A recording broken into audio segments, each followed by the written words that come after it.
हाय नमस्कार सगळ्या भाऊ बहिणींना.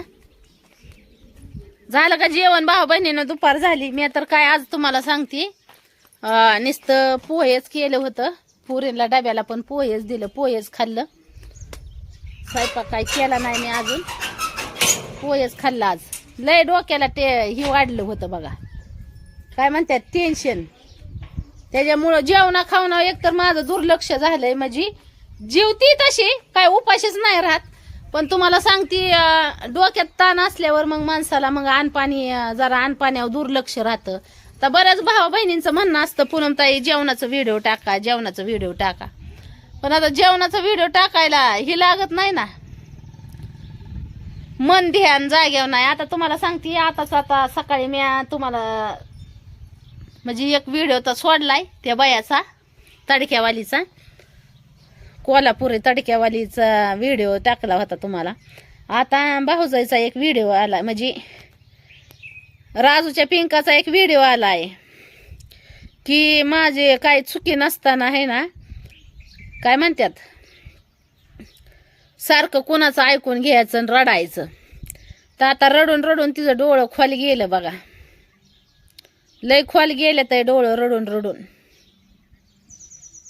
इतकी रडली ती. आणि घेण्यानं देण्याचं कोण कुणाला बोलायला, कुणाचे काय म्हणतात का नाही, ही नाही कुणाला. का आम्ही काय मोकळी माणसं नाही, तर काम धंदा आम्हाला बी आहेत. तर आता काजळ लावून तिला रडाय आलंय लय. बघितलं मी व्हिडिओ, किती डोळं खोल खोल गेल्यात. ती काजळ लावून रडू आलं, कोंबडा पाडून रडू आलं, भरपूरच रडू आलं. आणि रात्री हसू येत होतं ज्यावेळेस मला आहे ना लाईव्हला लोक वाईट म्हणजे त्यांचे म्हणजे लाईव्हला जाऊन माझ्याबद्दल वाईट बोलत होती ना, तेव्हा हसू येत होतं, तेव्हा हसत होती दोघं नवरा बायको. पण आता रडू आलं, मी लाईव्ह घेतल्यावर रडू आलं. तिला वाटलं मी बघितलंच नाही काय नु, मी लाईव्हच त्यांचं बघितलं नाही काय नु. आणि मला कोण म्हणजे तिच्या नंदाचं तर नातं आहे, पण नंदाचं नातं लावल्यासरशी ही नाही. नंदा बाळांना जपत जा. अगं तुझ्यापेक्षा 4 उन्हाळं मी ज्यादा बघितलेला आहे. तर सगळ्या दुनियाला गंडव, पण मला गंडवायचा प्रयत्न करू नको. सगळं कळतं सगळ्याला. आणि मी एवढी बुद्धू नाही, तर 3 काढले ती कानातनं काढले नाहीत. सगळं कळतं मला पण, कोण कसा आहे कोण कसा नाही, कोण आपला कोण तुपला, सगळं कळतं.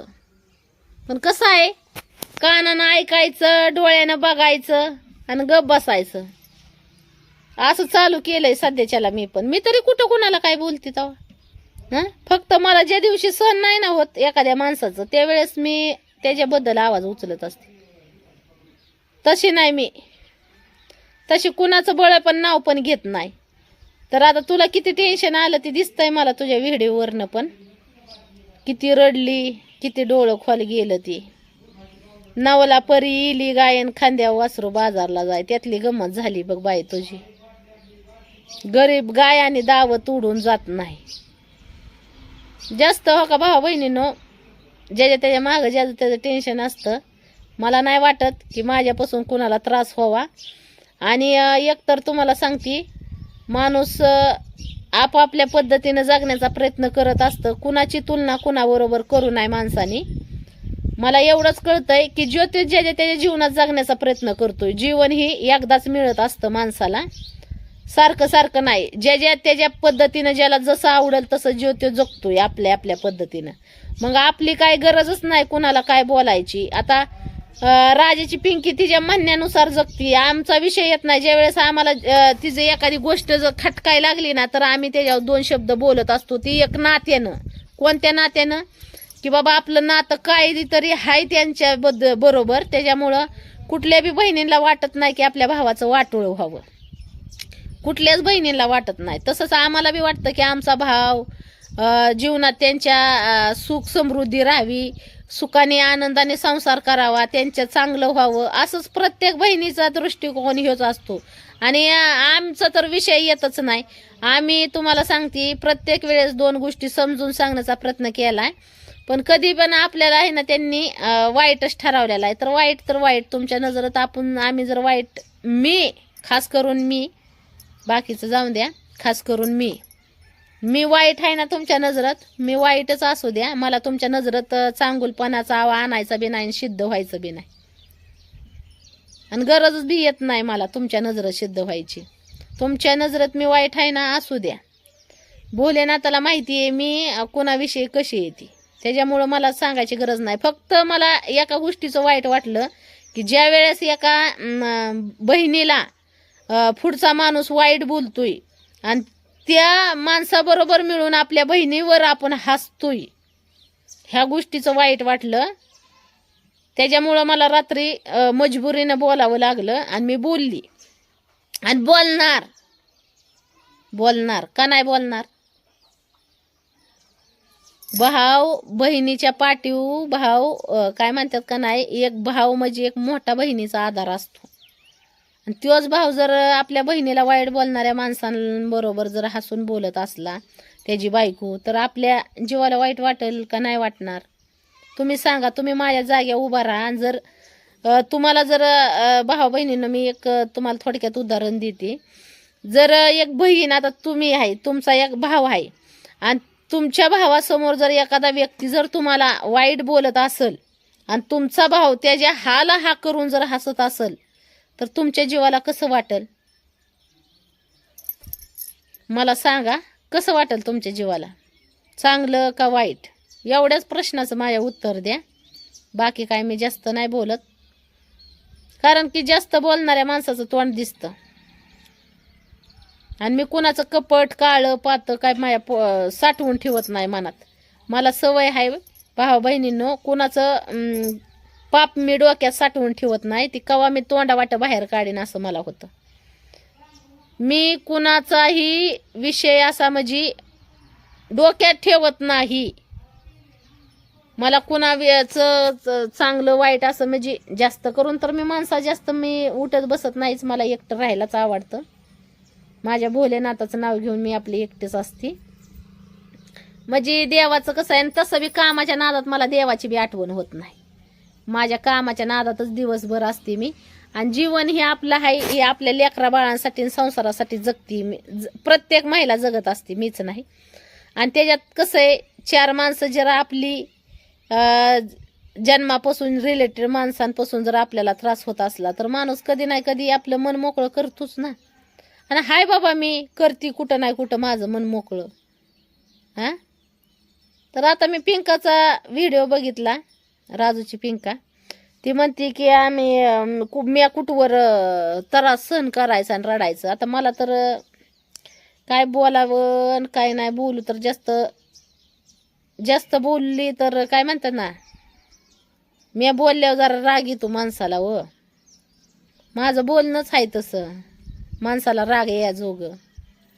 पण मी अजून एक तुम्हाला भाऊ बहिणींनो सांगते, खोटी तारीफ करणाऱ्या माणसांपासून सावधच राहा. ज्या माणसाने फटकुनी तुम्हाला जर राग येत असेल त्याचा, तर येऊ द्या.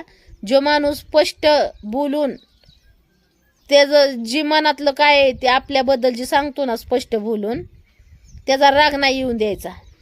कारण की तोच आपला ही असतो कोण, सखा. आणि जो वरून वरून अशी खोटी तारीफ करतो ना, तो काय आपला नसतो. त्याच्यामुळं सावध होऊनच जगायचं. खोटी तारीफ करणारा माणूस आपला नसतो. आता माझं पहिल्यापासून भाऊ बहिणीनं कसं स्पष्ट बोलणं खटाकतं माणसाला. पण मी कुणाविषयी कधी कपट मनात ठेवत नाही बरं का. मी बोलले ना, मी जिथला विषय तिथं सोडून देते आणि बोलते मी. पण माझ्या मनात कुणाविषयी कधी कडवाट ठेवत नाही मी. कडूपणा माझ्या मनात कुणाविषयी नसतो. जरी मी आता त्या माणसाला जर बोलत असेल, तरी त्या माणसावर जर उद्या टाइम आला ना, तरी माझं मन मला असं कठोर होऊ देत नाही. मला आहे ना, माझ्या मनाला पागळपणा सुटतो, असं होतं. मी भरपूर प्रयत्न करते कठोर, आणि तरी मी केल्यात बरंच माणसांवरून कठोर मन केले ती. इतका वैतागलाय जीव माझा, काय सांगायचंय. एकतर आपल्या घरचं आपल्याला भरपूर टेन्शन असतं आणि परत बाहेरचं तेवढंच घ्यावं लागतंय.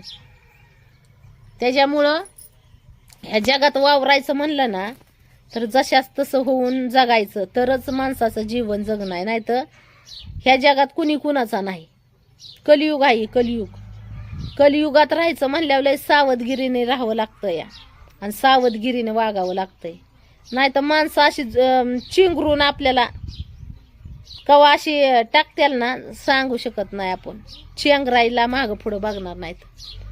कलियुग आहे वही, कलियुग. कलियुगात जगायचं म्हणल्यावर असंच जगावं लागणार, जशाच तसं. इथं सत्याचं काय म्हणतात, खोट्याचा बोलबाला आणि सत्याचा मुकाला, म्हणजे अशी ही आहे म्हण. खऱ्याला डिमांड नाही आजकाल, सगळं दिखाव्याला डिमांड आहे.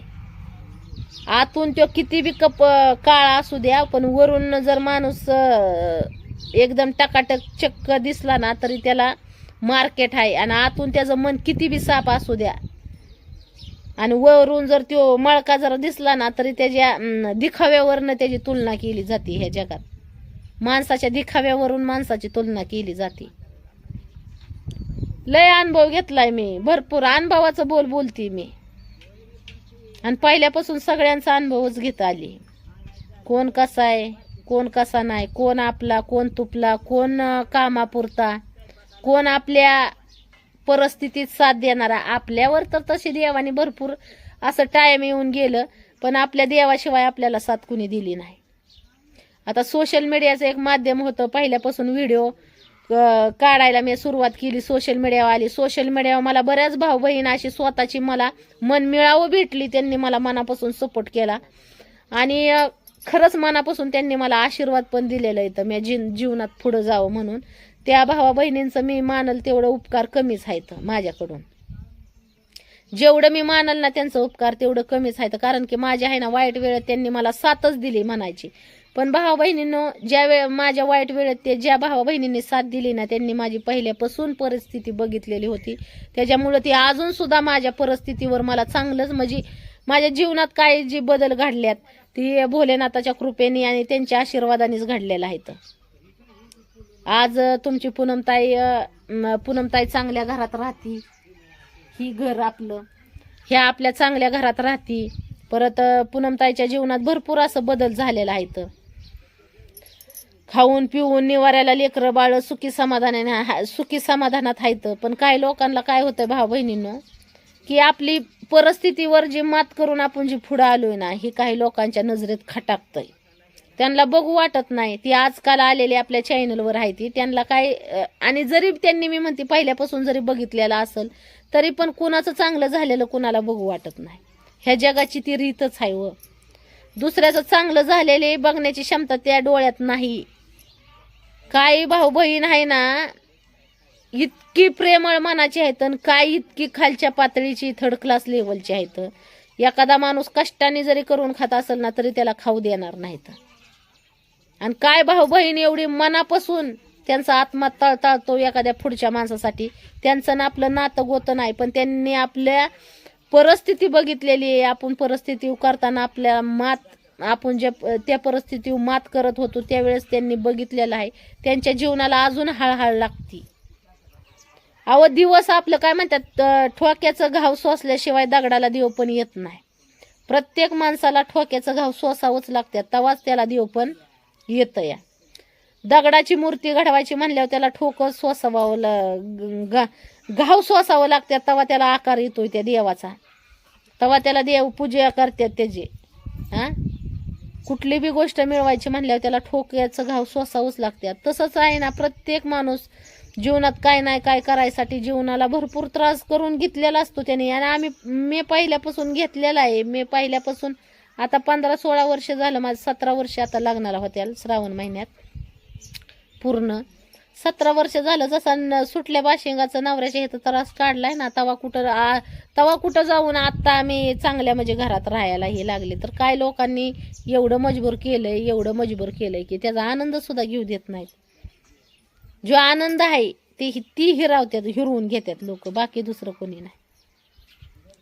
तर दुसऱ्याच्या आनंदात सहभागी व्हायला शिका, दुसऱ्याच्या दुःखात सहभागी व्हायला शिका, दुसऱ्याच्या दुःखावर हसू नका, दुसऱ्याच्या आनंदात आपण आनंदी राहा. देव आपल्याला कुठं काही कमी पडू देणार नाही, भोलेनाथ तुम्हाला कुठंच काही कमी पडू देणार नाही. फक्त आहे ना, दुसऱ्याच्या दुःखावर हसू नका. दुसऱ्याच्या दुःखावर जर हसाल तर स्वतःच्या जिंदगीची वाट लावून घ्याचाल. आणि दुसऱ्याच्या आनंदात स्वतः आनंद मानायला शिका. त्यावेळेस आहे ना, आपल्या बी जीवनात अशी भरभराटी आनंदाची येईल. आणि खास करून गरीब परिस्थितीवर जे माणूस गरीब परिस्थितीला झुंजून पुढे आलेला असतो आणि त्या माणसाला जर त्रास देण्याचा प्रयत्न करचाल तर त्याचा तळतळाट मात्र इतका जबरदस्त लागेल की तिथं मात्र कुणी सुद्धा वाचवू शकणार नाही. असा तळतळाट असतो गरिबाचा. परिस्थिती बदलायसाठी त्यांनी पण भरपूर असा प्रयत्न केलेला असतात, जीवनात काहीतरी संघर्ष केलेला असतो, तेव्हा कुठं जाऊन त्याची परिस्थिती बदललेली असती. आणि शिवाय आजकाल असा जमाना आहे की माणसाने काम केलं तरी नावं ठेवतात, नाही केलं तरी नावं ठेवतात. आता माझंच थोडक्यात तुम्हाला उदाहरण देते. मी कष्ट केलं तरी नावं ठेवतात, नाही केलं तरी नावं ठेवतात. मी जर तुम्हाला सांगते, काम करून पैसे मिळवायचं म्हणलं तरी म्हणतात नुसती पैसा पैसा करते, या बायाला नुसतं पैशाचं येड आहे. आणि जर नाही केलं तरी म्हणतात ह्यांना कमवायची अक्कल नाही, ह्यांना 4 पैसे कसं मिळवायचं ह्याची अक्कल नाही. म्हणजे ह्या जमाना असा आहे,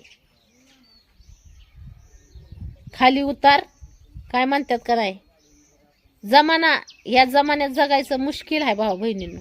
आणि खास करून गरिबीतून पुढे येणाऱ्या माणसाचं तर जीवन जगू देत नाहीत हे लोक इतकी. आणि मी म्हणते, आपल्याला जी तुम्ही काय 4-2 बुकं शिकला असाल त्या शिक्षणाचा योग्य तो वापर करा. लोकांना वाईट बोलण्यात आपला टाइम व्यर्थ नका करू. आपल्या बी जीवनात काहीतरी पुढे जाण्याचा प्रयत्न करा. दुसऱ्याचं पाय मागं वाढण्याचा प्रयत्न करू नका. हीच तुम्हाला मनापासून माझी नम्र विनंती आहे.